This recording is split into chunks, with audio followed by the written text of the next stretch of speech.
नमस्कार बहनों और भाइयों और प्यारे बच्चों। आज बड़ी खुशी की बात है कि संयुक्त राष्ट्र संघ द्वारा घोषित यूनिवर्सल चिल्ड्रंस डे यानी सार्वभौमिक शिशु दिवस या बाल दिवस पूरी दुनिया में मनाया जा रहा है।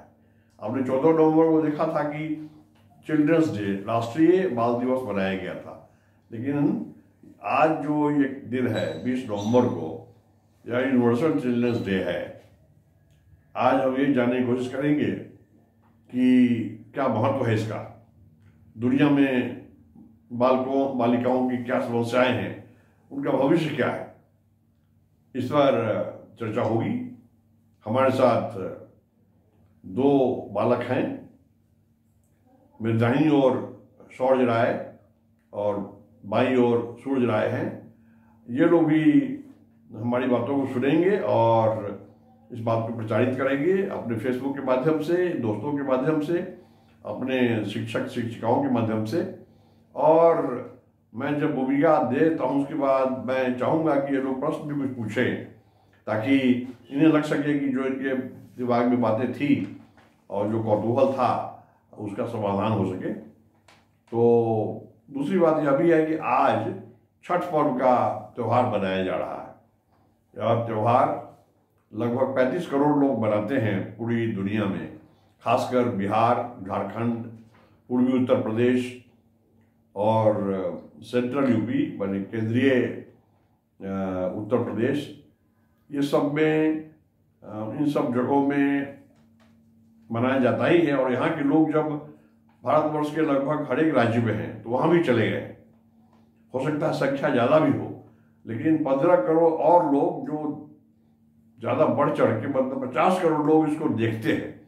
दिखने का अलग आनंद है। हम देखते हैं कि जहाँ भी आप जाएं, जो लोग कर रहे हैं उनके साथ साथ अब दिल्ली में होता है तो दिल्ली के लोग जो जानते भी नहीं थे आज से 25 साल पहले, पिछले 25 वर्षों में इतनी जागरूकता आई है कि वो लोग भी इसको देखना चाहते हैं। कुछ लोग मना भी रहे हैं। राजस्थान में भी जो राजस्थानी परिवार है वो भी मना रहे हैं। अब महाराष्ट्र में, केरल में या फिर दक्षिण भारत में जहाँ भी समुद्र हैं या नदियाँ हैं, शायद ही कोई ऐसा राज्य होगा जहाँ पर ये नहीं हो रहा होगा। प्रचार प्रसार बढ़ता जा रहा है। तो इस अवसर पर मैं आप सबों को छठ पर्व की शुभकामना पेश करता हूँ कि सूर्य भगवान आपको चंगा रखे, आपका भविष्य उज्जवल हो। और छठ पर्व के बारे में अंत में अपने चर्चा के दौरान और भी बातें बताना चाहूँगा कुछ कि सूर्य भगवान को पूजा करने का महत्व क्या है और इसका ऐतिहासिक महत्व क्या है, वैज्ञानिक महत्व क्या है, और साथ ही साथ क्यों हम और कैसे आज ही जब छठ पर्व प्रारंभ हो रहा है तो आज हम सूर्यास्त के पहले लगभग आधा घंटा पहले से हम लोग डूबते सूर्य की उपासना करते हैं। तो जो भी डूबता हुआ सितारा है उसको लोग नहीं पूजा करते हैं, लेकिन ये किया जाता है। और कल उगते हुए सूर्य को हम प्रणाम करेंगे तो चर्चा होगी। बात रही यूनिवर्सल चिल्ड्रंस डे की, इसमें बच्चों का भविष्य क्या हो यह देखना है।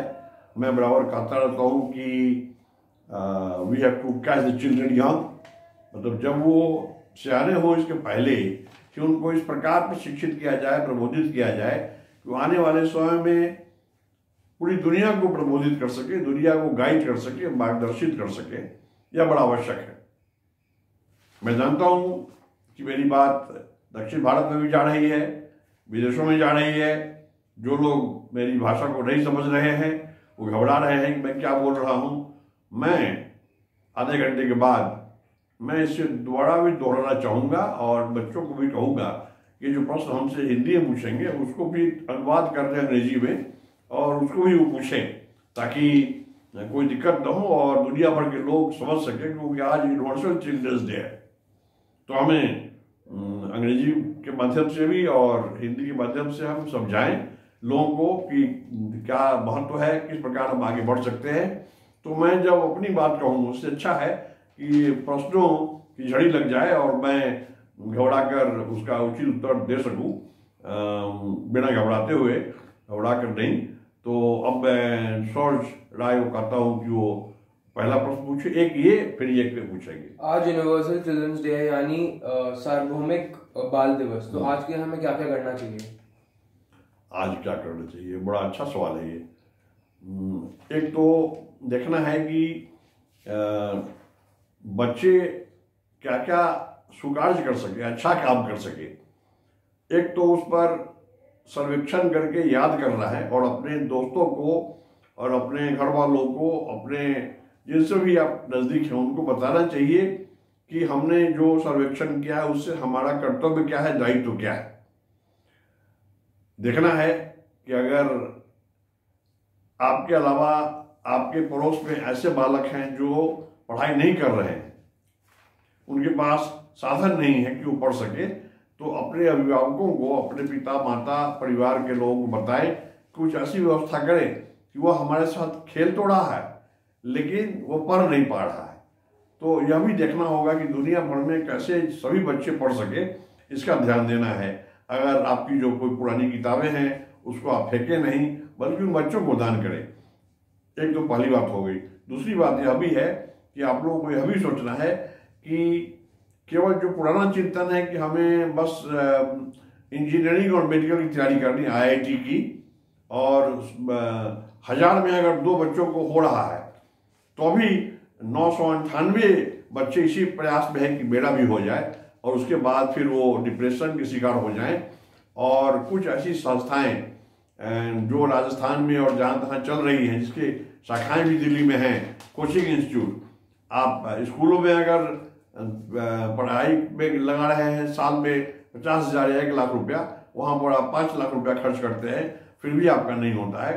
तो आपको यह भी देखना है कि जिस पाठ्यक्रम के पीछे आप पड़े हुए हैं उससे बेहतर पाठ्यक्रम, ज़्यादा रोजगार देने वाला, ज़्यादा आपको कमाई कराने वाला, या फिर व्यापार से आपको आगे बढ़ने की क्षमता जो है, इन सब बातों को ध्यान रखते हुए अपने आप गार्जियन से, अपने मार्गदर्शकों से, शिक्षकों से, प्रशिक्षकों से आप उनको प्रेरित करें कि हमें बताएं। इस पर दूसरा जो मिला हुआ सवाल है कि आप कहें भाई मैं तो चाहूँगा पूछना, लेकिन हमारे शिक्षक को ये ज्ञान नहीं है। संभव है, उनको ज्ञान नहीं होगा। अगर ज्ञान होता तो केवल भीड़ नहीं लगवाते कि तुम IIT और मेडिकल की तैयारी कर लो और नीट की तैयारी कर लो। मैं जानता हूँ हमारे बहुत सारे साथी ऐसे हैं जिनके बच्चे, जब उनका चुनाव भी हो गया है तो भी मेडिकल में मेरिट पर उनका फीस 1 साल का 1 करोड़ रुपया है। समझ में नहीं आता है सुप्रीम कोर्ट को क्या हो गया, हाई कोर्ट को क्या हो गया, भारत सरकार को क्या हो गया। वो कहते हैं डोनेशन में बैन है, फीस जितना चाहो ले लो। क्या बात हुई भाई?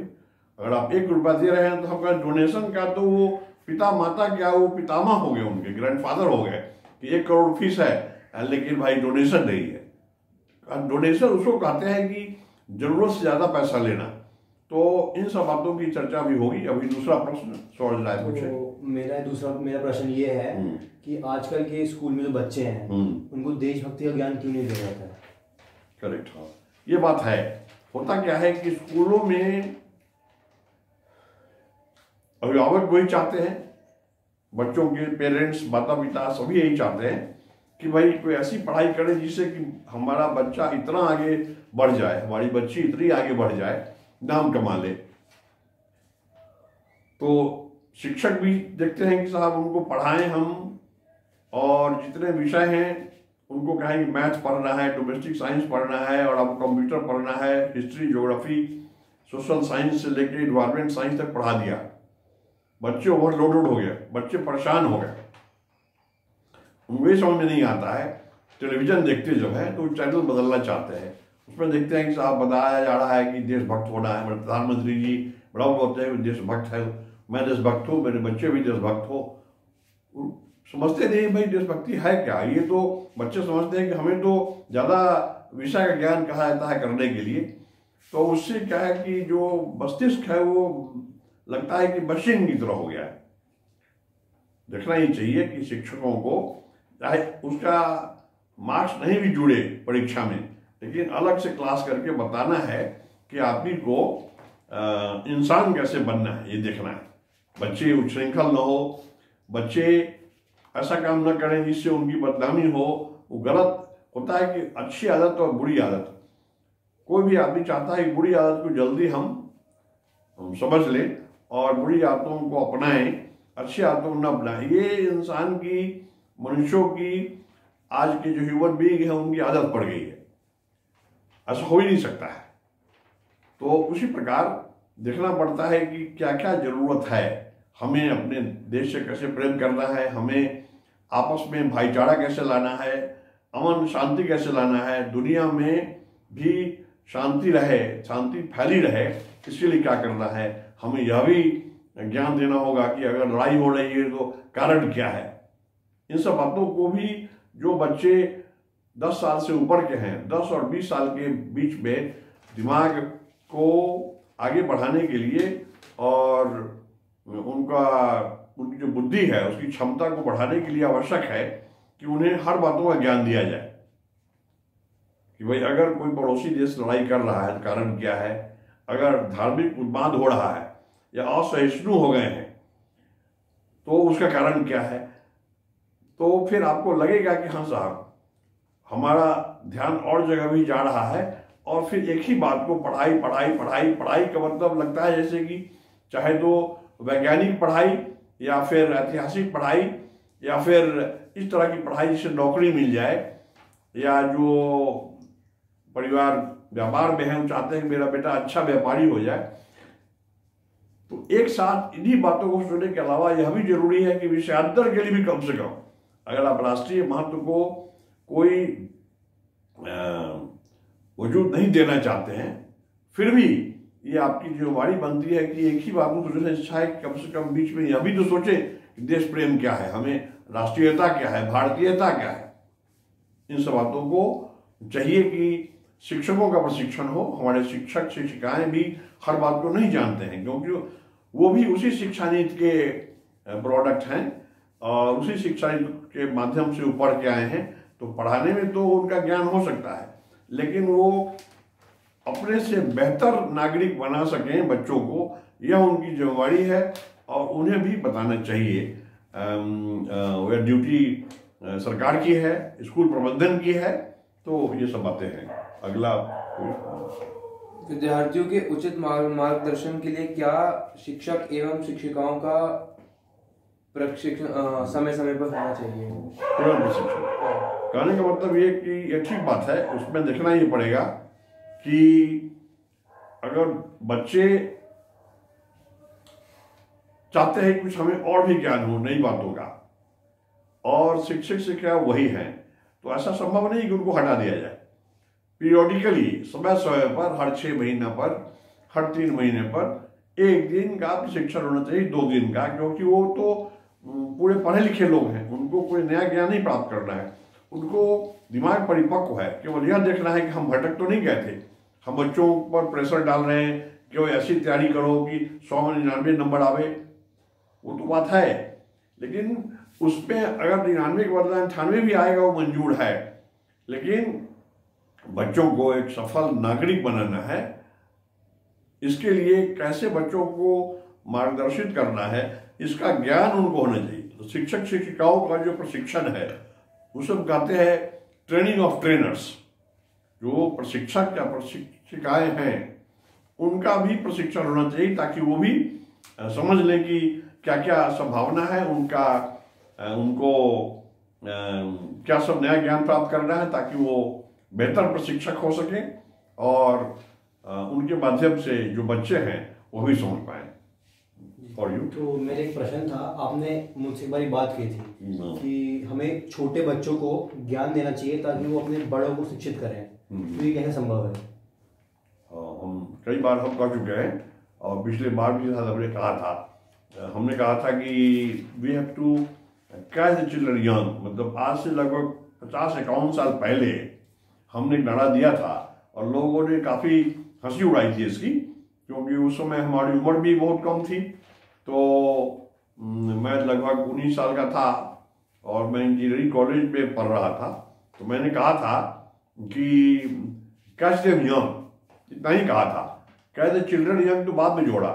हमने कहा कि the jargon is catch them young, तो कैच देम यंग का मतलब हो गया कि उनको जब वो जवान हैं, बच्चे हैं और आगे बढ़ने वाले हैं, उसी समय उनको अपनाओ, उनको गोद ले लो, उनको समझाओ। तो इसका पूरा मतलब ये हुआ catch the children young. The idea is to catch the children young so that they may become didactics, यह भी कहा था मैंने, and so that they could further educate their fathers, mothers, guardians, their teachers, rather the entire neighborhood.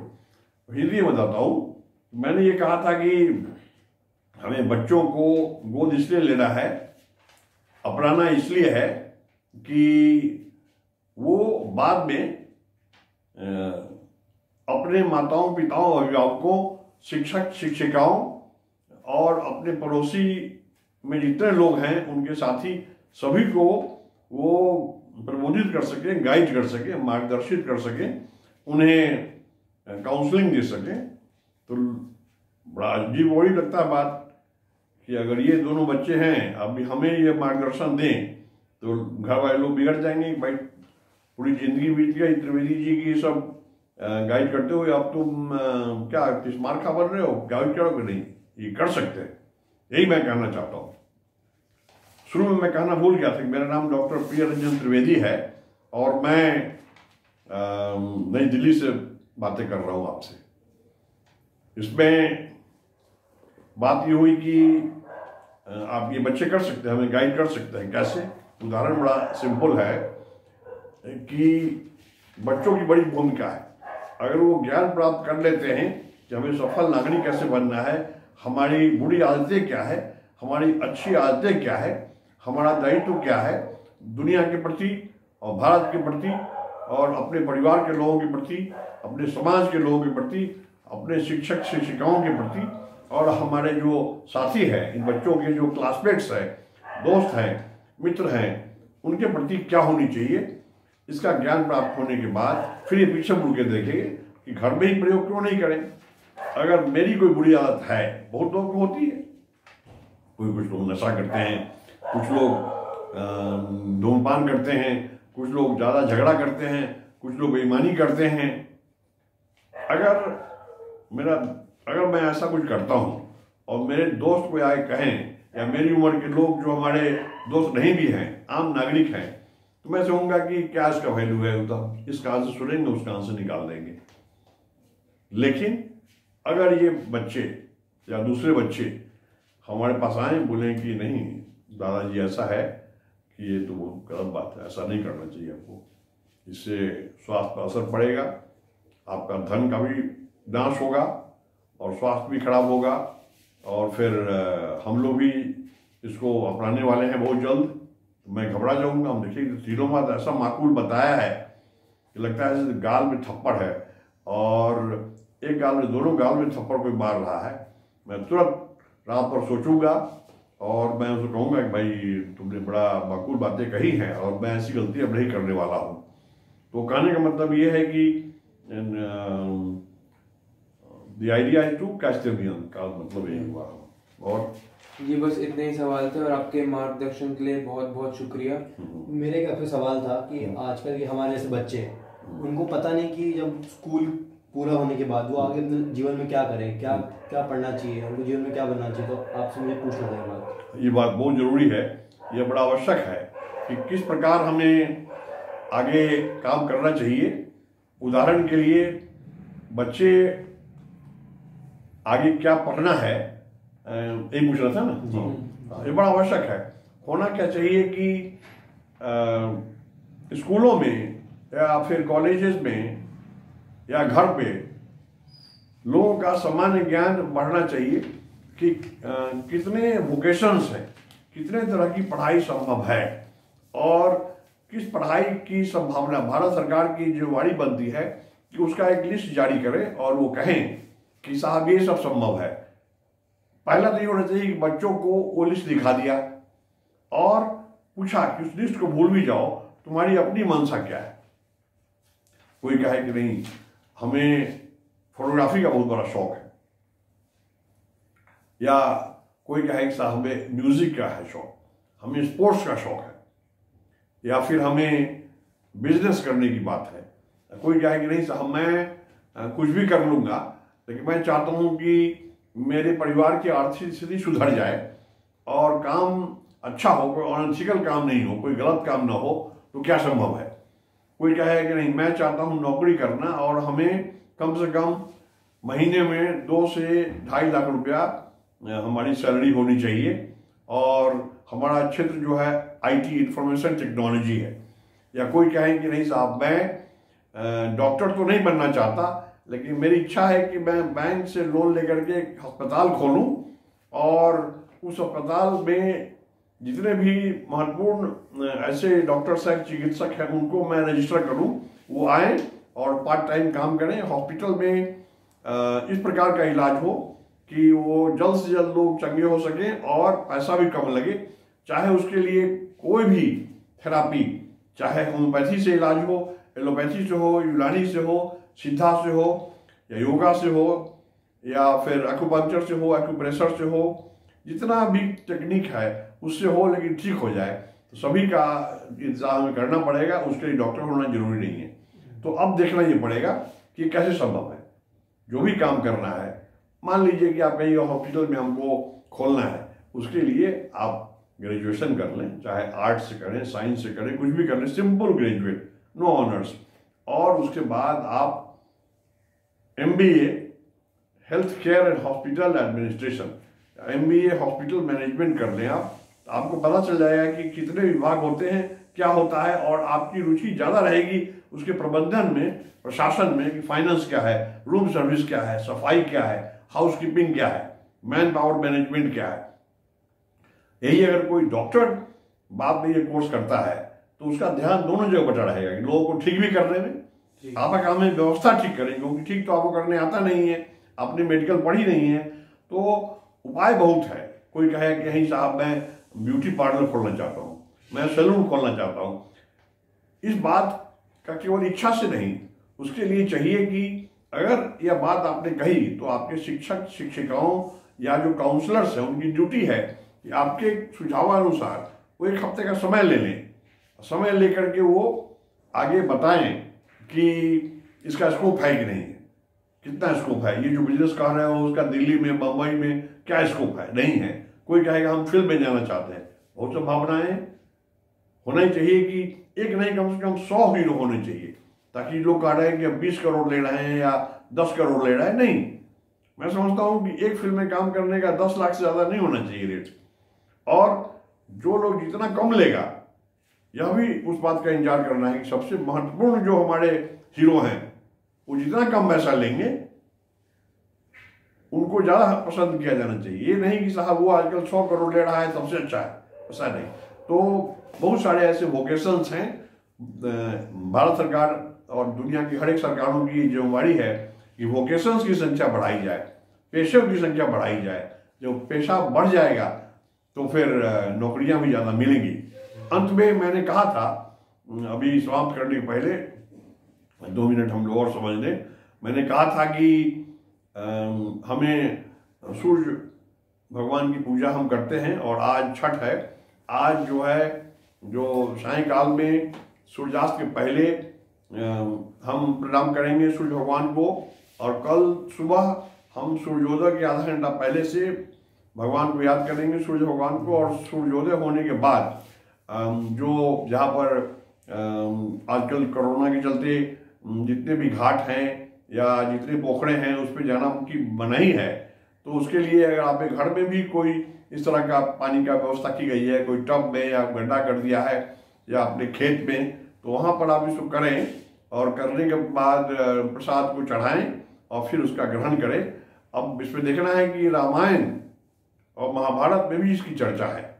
Ramayan Mahabharat मतलब 4-5 हजार वर्षों से सूर्य भगवान की पूजा हो रही है और छठी मैया को हम याद करते हैं। और सबसे बड़ी खूबी है कि बहुत रिस्पॉन्सिव, भगवान के यहाँ अगर मन से कोई इस तरह की चीज़ मानते हैं, अपना जो उनके मन में इच्छा है कि हमें ये हो जाए, तो वो होना ही है। और अगर करने की जो प्रक्रिया है 4 दिनों का, जिस तरह से आप नहा खा करते हैं, वह नहाइए और तब खाइए, और उसके बाद खरना है, और उसके बाद आज शाम का अर्घ है, और कल मॉर्निंग में है तो खरना है, और कल परना है। तो कल खरना था और आज शाम का अर्घ है और कल परना है। तो इन चारों दिनों में जो बना गया है उसमें कोई भी गलती करने के बाद भगवान दंडित भी कर देते हैं। इसलिए देखना है कि इतने संवेदनशील भगवान कि आप दिल से कुछ मांगे और आपको मिलेगा।